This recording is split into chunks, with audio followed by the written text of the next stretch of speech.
Welcome to the Eclectic. Some cases do not resolve into answers. They accumulate detail instead, and in doing so, they leave behind something heavier than explanation. This is one of those cases.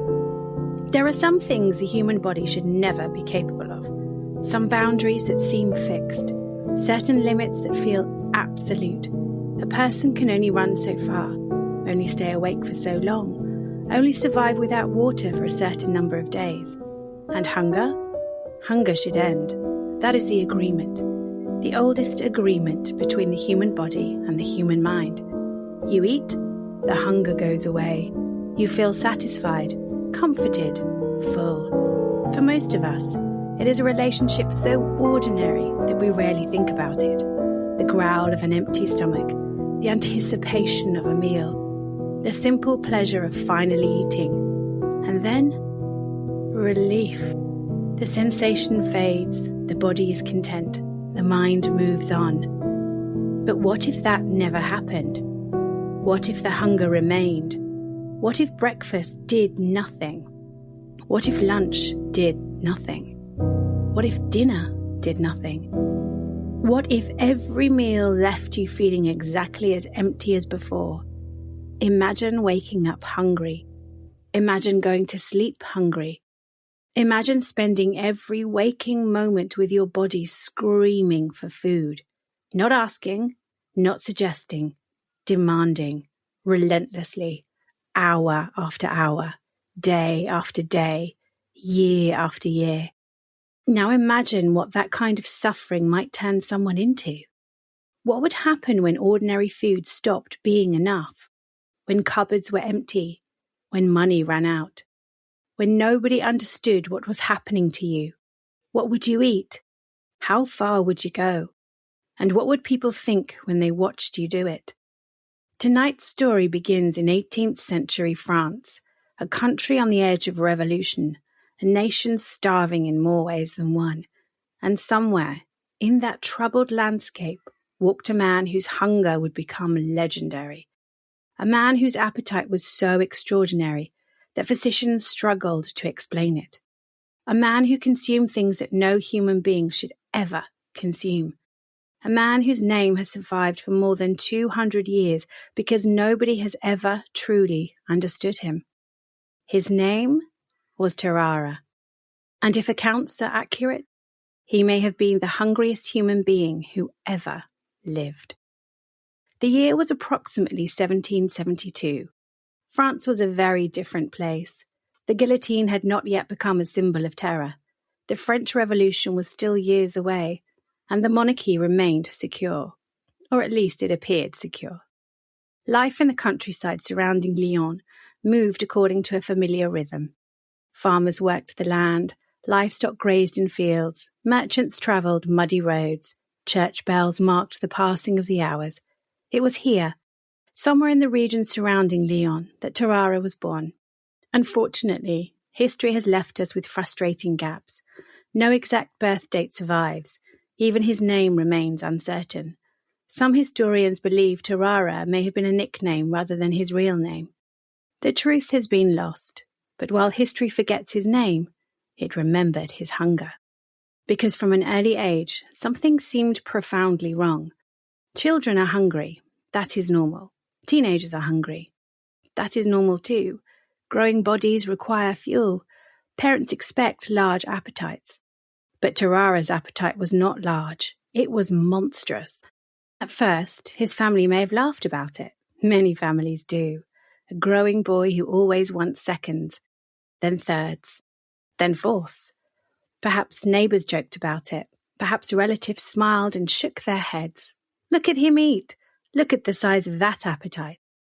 But eventually, laughter stopped, because the appetite kept growing and growing and growing. The stories passed down through history sound almost impossible. Accounts claim that as a teenager, Tarrare could consume a quarter of a cow in a single day. Not a portion, not a cut of beef, a quarter of the entire animal. Enough food to feed multiple people. Enough food to sustain a family. Yet, somehow, it disappeared into the body of a boy who weighed little more than 100 pounds. That contradiction would follow him throughout his life. The more he ate, the thinner he seemed, the hungrier he became. It was as though food entered his body and vanished into some bottomless pit, a furnace that never stopped burning, a pit that could never be filled. And eventually, his family reached a terrible conclusion. They could not keep feeding him. Imagine that conversation. Imagine being his parents, watching food stores disappear, watching expenses rise, watching your child consume impossible quantities of food while remaining painfully thin, watching him search for more moments after finishing a meal. What would you do? What could you do? They made a decision that sounds cruel, but perhaps it was born of desperation. Tarrare was turned out of the family home, still a teenager, still hungry, still suffering from a condition nobody understood. He left with little more than the clothes he wore and a hunger that followed him everywhere, a hunger that would never leave. The roads of 18th century France were not kind places, especially for someone alone, especially for someone poor, and especially for someone who needed more food than any ordinary person could possibly obtain. Tarrare wandered through villages, across fields, along muddy roads, searching constantly, looking for work, looking for food, looking for anything. The hunger remained his constant companion, every morning, every evening, every mile, always there, always waiting, and always reminding him, eat, find food, eat, find more food, eat. And so he drifted toward others living on society's margins, thieves, drifters, prostitutes, people who survived by wit, deception, and opportunity, people who understood hardship, people who understood hunger. It was among these travelling outcasts that Tarrare discovered something valuable. His condition could attract attention, and attention could make money. People have always been fascinated by things they do not understand, especially things that disturb them, especially things that make them feel uncomfortable. So Tarrare became entertainment, a spectacle, a living curiosity, a travelling performance. Crowds gathered to watch. Some arrived skeptical, others arrived eager. All of them left astonished, because Tarrare could do things that appeared impossible. He swallowed stones. He swallowed cork. He consumed baskets of apples one after another with astonishing speed. The audience stared. Children pointed, adults recoiled. Some laughed. Others looked away. But almost nobody forgot what they had witnessed.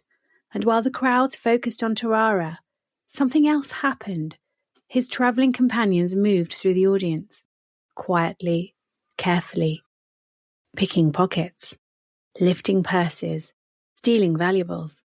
The audience thought Tarrare was the show. In reality, he was also the distraction, the perfect distraction, because human beings struggle to look away from something shocking, and Tarrare was undeniably shocking. But over time, ordinary stunts stopped attracting attention. People wanted more. Crowds always want more. More danger, more spectacle, more horror. And so the performances escalated. The stones remained, the cork remained, but now animals entered the act. Living animals, squirming animals, terrified animals. The audience watched in fascination and revulsion. The reactions were exactly what performers wanted. Gasps, shouts, nervous laughter, disbelief, people telling their friends, people returning with neighbours, people bringing entire families. You must come and see this. You won't believe it. There's a man. And then the story would begin. The man who can eat anything. The man who never stops eating. The man called Tarrare. The strange thing is that the more famous he became, the more isolated he likely was. Because curiosity is not the same as friendship. Being watched is not the same as being understood. People paid to see him. People talked about him. People remembered him. But very few people probably saw the suffering beneath the spectacle. Imagine spending your life as entertainment. Imagine being known only for a condition you cannot control. Imagine every introduction being followed by stares, whispers, questions, demands. Show us. Eat something. Do the trick. Perform. Again and again and again. The crowd saw a curiosity. What they did not see was the endless struggle taking place beneath the surface. Because when the performance ended, the hunger remained. When the crowd left, the hunger remained. When night fell, the hunger remained. Always there, waiting, patient, unrelenting, and no amount of applause could make it disappear. By 1788, Tarrare had arrived in Paris. Paris, one of the largest cities in Europe, a place of wealth and poverty, grandeur and misery, beauty and filth. The city was restless. Though nobody knew exactly what was coming, tension lingered in the air. Food shortages had become increasingly common. Prices were rising. Frustration simmered. Within a year, revolution would erupt. But for now, Paris, well, it remained a city of crowded streets and endless opportunities. For a performer like Tarrare, it was ideal. Crowds meant money. Crowds meant food. Crowds meant survival. He took his act to the streets, and by all accounts, people came in large numbers to see him. Imagine standing among them, the smell of horses, the smell of refuse, the noise of merchants, the noise of arguments, the noise of the city, and in the middle of it all stands Tarrare, thin, strange, almost skeletal, his mouth wider than seems natural, his stained teeth visible whenever he smiles or eats, which is often, very often. Witnesses described his appearance in extraordinary detail. His cheeks hung loose. His skin appeared stretched. When he had not eaten, folds of skin reportedly hung from his abdomen. When he had eaten, that same abdomen expanded dramatically. And though his body belonged to two different people, one starving, one swollen, his eyes were often bloodshot, his body unusually warm, his hair soft and fair, and always, the smell. People remembered the smell.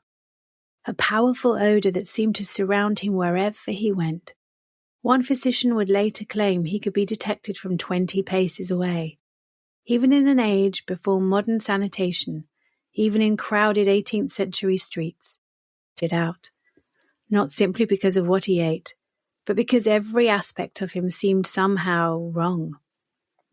As though nature had built a man and then forgotten where the limits should be. And yet despite all of this, despite the appearance, despite the smell, despite the impossible appetite, the greatest mystery remained the simplest one. Why was he still hungry? Because no matter how much he consumed, no matter how many performances he gave, no matter how much food passed through his hands and into his body, the hunger never stopped, and soon that hunger would attract the attention of men who believed they could finally understand it. Doctors, surgeons, scientists, men determined to solve the mystery of Tarrare, men who had no idea that the deeper they looked, the stranger the story was about to become. By the early 1790s, France was changing. The old world was dying. The new world had not yet been born, and the streets echoed with revolutionary slogans. Kings were losing their grip. Armies marched across Europe, and everywhere there was uncertainty, fear, violence, hunger. For most people, hunger was something imposed upon them by circumstance. Poor harvests, high prices, war. For Tarrare, hunger was something far more intimate. It travelled inside him, a permanent companion, a shadow that never left, a voice that never stopped whispering, "Eat, eat, eat." Always more, always. And so when war came, Tarrare did what thousands of young Frenchmen were doing. He enlisted. Perhaps he believed military life would provide stability. Perhaps he had hoped regular meals might finally offer relief. Perhaps he simply had nowhere else to go. Do it again. Whatever the reason, it quickly became obvious that army life was not built for a man like Tarrare. The average French soldier received modest rations, enough to survive, enough to march, enough to fight. But Tarrare wasn't average, not even close. Within days, the problem became apparent. His food disappeared almost instantly. A meal would be placed before him. Moments later, it would be gone. Yet his expression never changed. No satisfaction, no relief, no feeling of fullness. Only the same desperate need for more. Other soldiers began trading with him. Tarrare would perform unpleasant tasks, extra labour, hard work, anything, and in return they would hand over portions of their own rations. The arrangement worked for a while. Then it didn't, because no amount of generosity could keep pace with his appetite. Soon he was scavenging, searching, digging through refuse, looking in places nobody else would consider. Anything that could be swallowed became a possibility. Anything. Imagine the sight. A young soldier crouched beside rubbish heaps searching for scraps. Not because he was lazy, not because he was greedy, but because his body demanded more food than reality could provide. And eventually, reality won. His strength failed, his energy collapsed, exhaustion overtook him, and Tarrare was admitted to a military hospital. For the doctors working there, it was the beginning of a medical mystery unlike anything they had ever encountered. The hospital stood in Soultz, a military institution accustomed to treating wounds, broken bones, disease, infections, the ordinary horrors of war. Tarrare was something entirely different. At first, the surgeons assumed additional food would solve the problem. After all, if a man is hungry, you feed him. Simple, logical, reasonable. So, they increased his rations, then increased them again. Then again, Tarrare was receiving 4 times the normal allowance. 4 times. Enough food for several men, yet nothing changed. The hunger remained. Witnesses watched him consume enormous quantities of food, then immediately begin searching for more. The doctors were baffled. Nothing made sense, nothing fit, and curiosity began replacing concern. Tarrare stopped being viewed purely as a patient. He became a puzzle, an experiment, a living mystery. One of the men most fascinated by him was Pierre-François Percy, a respected surgeon, a military doctor, a careful observer. Thankfully for us, Percy documented much of what he witnessed. Without his writings, Tarrare might have vanished completely from history. Instead, his observations preserved one of the strangest medical cases ever recorded, and what Percy observed was extraordinary. Tarrare was constantly hot. Not warm, hot. His skin radiated heat, sweat poured from him. His face often appeared flushed, his eyes bloodshot, as though his body were operating at a speed nobody else could match. Then there was the smell. The smell appears again and again throughout the records. Doctors mentioned it, hospital staff mentioned it, visitors mentioned it. Everyone remembered the smell. It clung to him, surrounded him, announced his arrival before he even entered a room. Imagine walking through a hospital corridor and knowing Tarrare was nearby before you ever saw him. And according to Percy, the smell became even worse after meals, as though digestion itself transformed him. Witnesses described visible vapour rising from his body, a heat haze surrounding him. Whether literal or exaggerated by disgust, it speaks to the effect he had on those around him. People didn't simply observe Tarrare, they experienced him, and many found the experience deeply unsettling. The doctors wanted answers, so they began testing him. At first, the experiment seemed harmless enough. An attempt to understand his appetite, an effort to discover where his limits lay, if limits existed at all. One day, a meal prepared for 15 labourers was placed before him. Not 15 children, not 15 invalids, 15 grown labourers, men who spent their days performing physical work. The meal was enormous.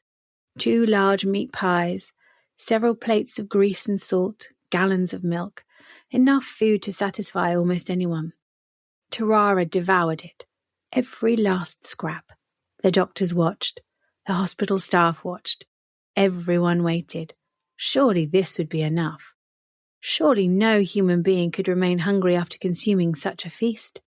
Tarrare finished. His stomach stretched outward, his abdomen swollen, tight. Then he fell asleep. For a brief moment, it seemed the hunger had finally surrendered. But only for a moment, because when he awoke, it returned. Just as powerful as before, and just as relentless. The experiment had answered nothing, except perhaps one thing.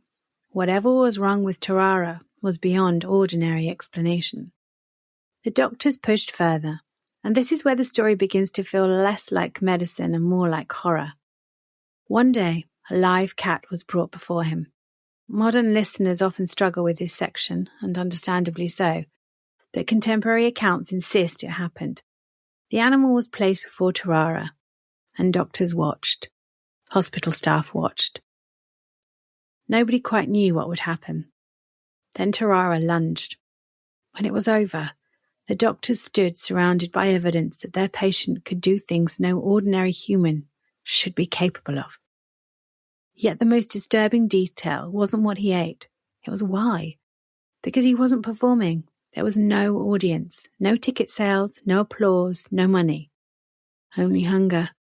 Terrible, endless hunger. The experiments continued. Snakes, lizards, puppies, and eels swallowed whole. The reports read like folklore, like the exaggerated tales of sailors returning from distant lands. And yet, these accounts came from military surgeons, educated men, respected men whose careers depended on accuracy. The more they observed, the less they understood. But there was another side to Tarrare, one often forgotten beneath the sensational stories. He was not considered insane, not by the standards of the time. Doctors examined him, questioned him, observed his behaviour, and aside from his appetite, they found remarkably little evidence of madness. He could hold conversations, follow instructions, understand consequences.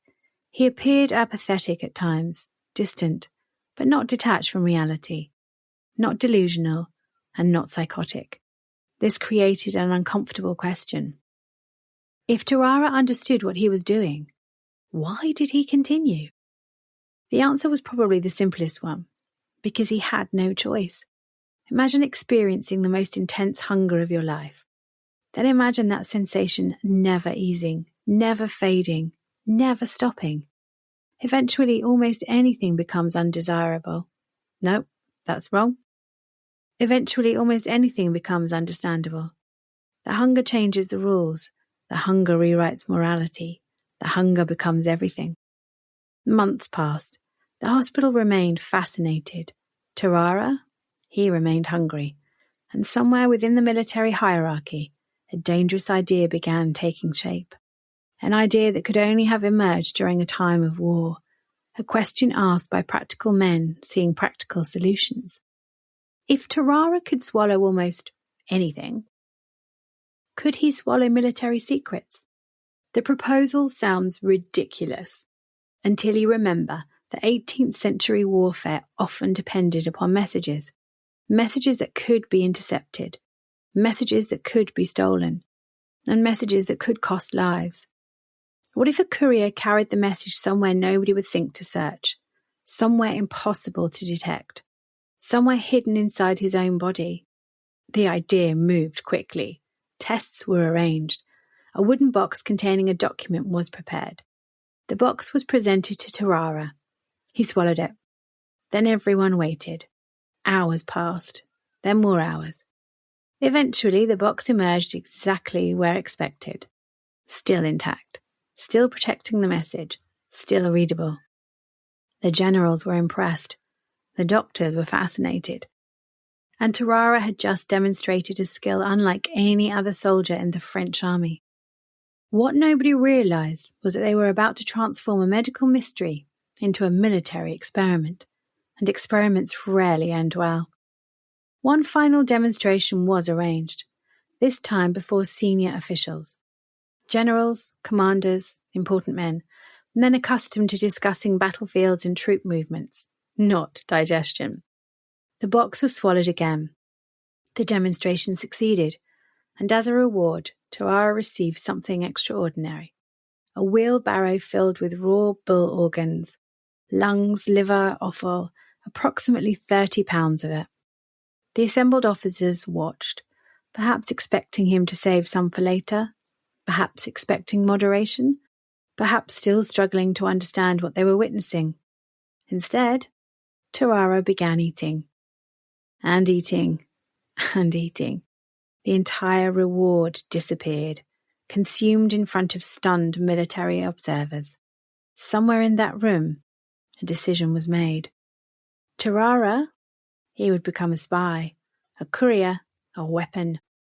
Not because anyone understood him, but because they believed they could use him. And that decision would send him directly into one of the strangest episodes of his already extraordinary life. By now, Tarrare had become something unusual, not simply a soldier, not simply a patient, and not simply a curiosity. He had become a living experiment. A man whose body had convinced military commanders that he might somehow help France win a war. It sounds absurd, and perhaps it was, but revolutions create strange opportunities, and desperate times often produce desperate ideas. So somewhere in eastern France, military officials placed their trust in a man whose greatest talent was swallowing things. It was a decision that would end exactly as badly as common sense suggested it would. The mission itself seemed simple. Tarrare would cross enemy lines. Hidden within his body would be a message. Once he reached a French officer being held prisoner by the Prussians, the message would be recovered. The information delivered, the mission completed. No searches could reveal it. No ordinary inspection could discover it. At least that was the theory. The reality, that was somewhat different. Because while Tarrare could certainly swallow a message, he was not a spy. He wasn't trained, he wasn't subtle, and perhaps most importantly of all, he could not speak German. Not a word. Imagine it. A man disguised as a German peasant, walking nervously through enemy territory, surrounded by people speaking a language he doesn't understand, people asking questions, people expecting answers. How long could that deception possibly last? Not long. Not long at all. Tarrare attracted attention almost immediately. Suspicion followed, and before long, Prussian soldiers were dragging him into custody. The mission was over before it had truly begun. At first, the Prussians had no idea what they had captured. They searched him, found nothing, questioned him, received nothing, threatened him. Still nothing. Because Tarrare genuinely believed he was carrying important military intelligence, his superiors had told him as much. For all his faults, he appears to have taken the responsibility seriously. Even under pressure, he refused to reveal his secret. The beatings began. The interrogation continued. Hours stretched into days. Still he resisted. Still he remained silent. But everyone has a breaking point. And eventually Tarrare reached his. After approximately 24 hours in captivity, he finally confessed. He explained everything. The wooden box, the message, the reason he had crossed the border. The Prussians listened, and then they waited, because now they had a problem. Recovering the message would require patience, a great deal of patience. And eventually, the box emerged, just as Tarrare had promised. The officers opened it, expecting valuable intelligence, secret plans, military secrets, something worth all the effort. Instead, they found a note that essentially amounted to a test, a trial run. Nothing important, nothing useful, nothing worth the trouble. Imagine the fury, the embarrassment, the humiliation, all of that effort, all of that waiting, all for a meaningless piece of paper. The Prussian commander was enraged, and Tarrare paid the price. He was led to a gallows. A noose was placed around his neck. For a few terrible moments he believed he was about to die. Imagine standing there, the rough rope against your skin, the faces staring back at you, the certainty that your life is ending. Tarrare had spent years battling hunger. Now he was facing something entirely different. The possibility he would never feel hunger again, because he would never feel anything again. Then at the last moment, the execution stopped. It had only been a mock execution, a psychological punishment, a final act of cruelty. He was beaten, released, and sent back toward the French lines, alive but changed. Whatever confidence he possessed had vanished. Whatever excitement he may have felt about serving his country had evaporated. The experience terrified him. And perhaps for the first time in his life, Tarrare wanted something more than food. He wanted a cure. When he returned to Percy, the desperation was obvious. The experiments no longer interested him. The military no longer interested him. He wanted relief, real relief. He begged the doctors to help him, to stop the hunger, to fix whatever was wrong inside him. Percy agreed to try, and so began a series of treatments that now sound primitive. Laudanum, wine vinegar, tobacco pills, special diets, anything that might suppress his appetite, anything that might quiet the endless demands of his body. Nothing worked. Nothing. The hunger remained exactly where it had always been, waiting, watching, demanding. Eventually, Percy attempted another approach. Eggs. Large quantities of soft-boiled eggs. Perhaps, he reasoned, enough food of the right type might finally satisfy Tarrare. The result was predictable. The eggs vanished. The hunger remained. As weeks passed, Tarrare became increasingly desperate. A starving man thinks differently. A starving man behaves differently. And Tarrare existed in a state of starvation that nobody else seemed capable of understanding. He began slipping away from the hospital, searching the streets, searching gutters, searching refuse heaps, searching anywhere food might be found. Witnesses reported seeing him fighting stray dogs over scraps. Imagine how desperate someone must be to challenge an animal for a rotten meat. Yet Tarrare did exactly that, again and again. The hunger overruled everything else. Dignity, shame, social rules, common sense. None of it mattered against the constant ache inside him. Then things became darker, far darker. At the time, bloodletting remained a common medical practice.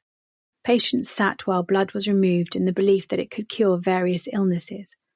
One day, hospital staff discovered Tarrare drinking that blood, human blood, taken directly from medical procedures, consumed because he believed it might ease his suffering, or perhaps because the hunger no longer distinguished between acceptable and unacceptable sources of nourishment. The boundary was disappearing, and it would continue disappearing, because eventually Tarrare began visiting the morgue, the hospital morgue, a place where the body waited for burial. Staff found evidence that bodies were being disturbed. The reports are grim, the details disturbing, but one thing was becoming increasingly clear. The doctors had lost control.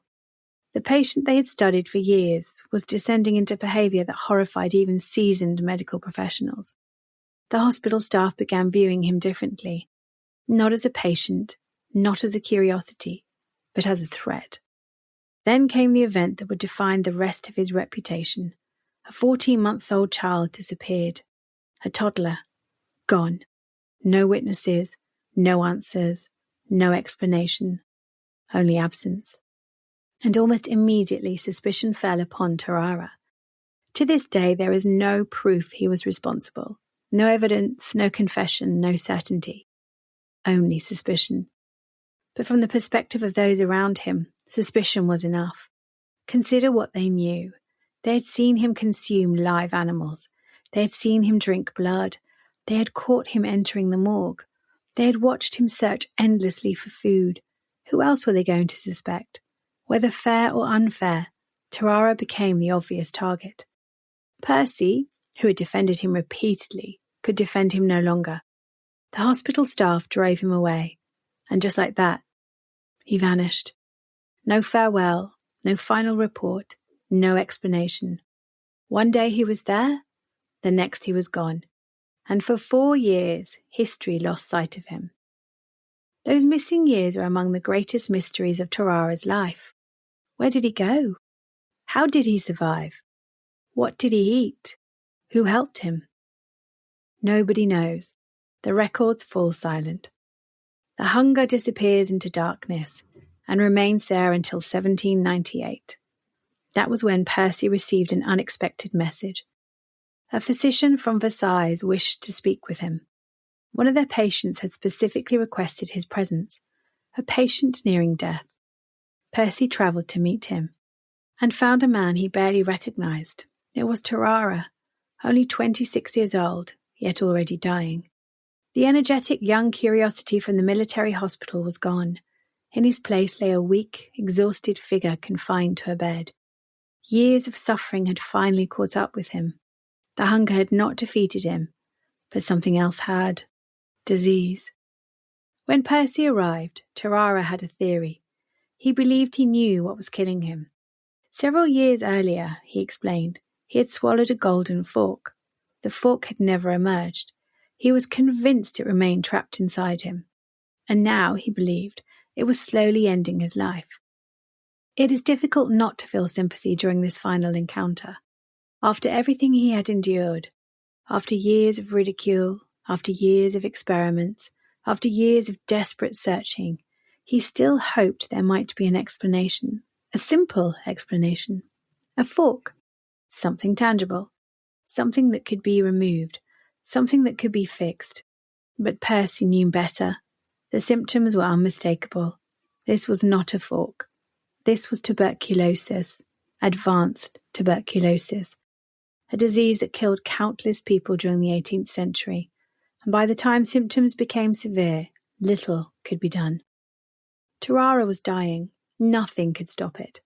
Over the following weeks, his condition deteriorated rapidly. His body weakened, his strength faded. Continuous diarrhea developed, and eventually, at just 26 years old, Tarrare died. The hunger was finally over. The question was whether the mystery would die with him. The doctors wanted answers. They had always wanted answers. And now, perhaps, they finally had an opportunity to find them. An autopsy was arranged, or at least an attempt was arranged. Not everyone was enthusiastic. In fact, many surgeons reportedly refused. The body was already decomposing rapidly. The smell was overwhelming.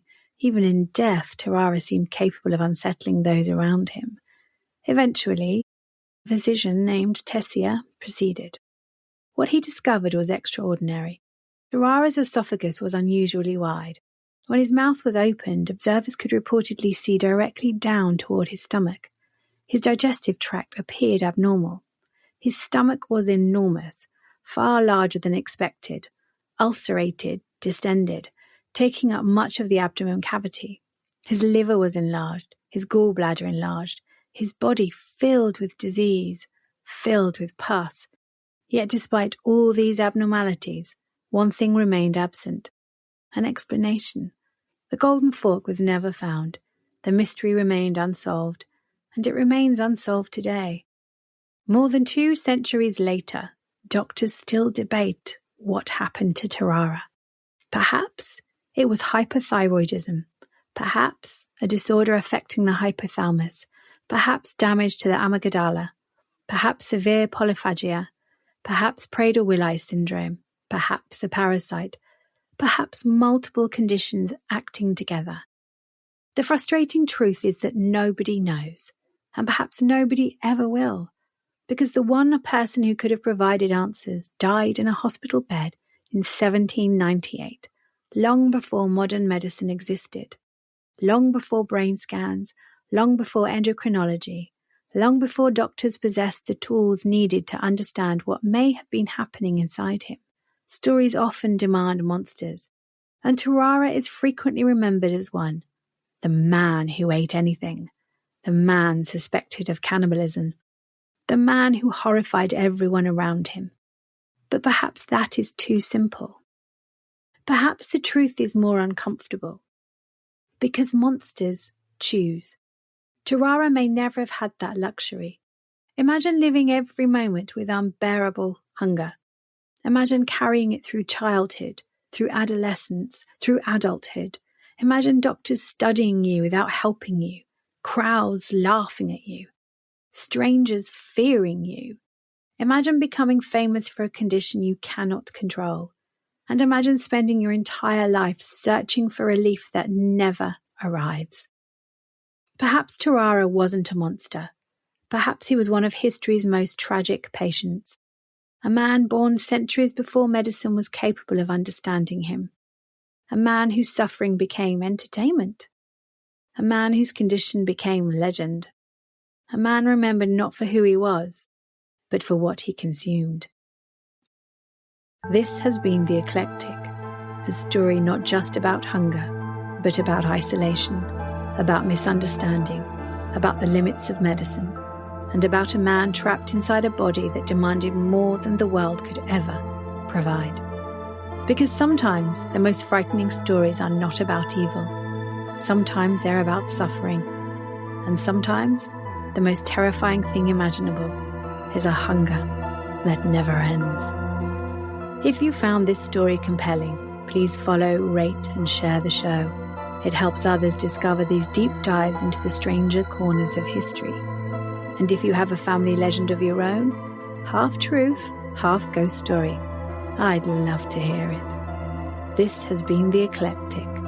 Stay curious, stay questioning, and as always, stay eclectic.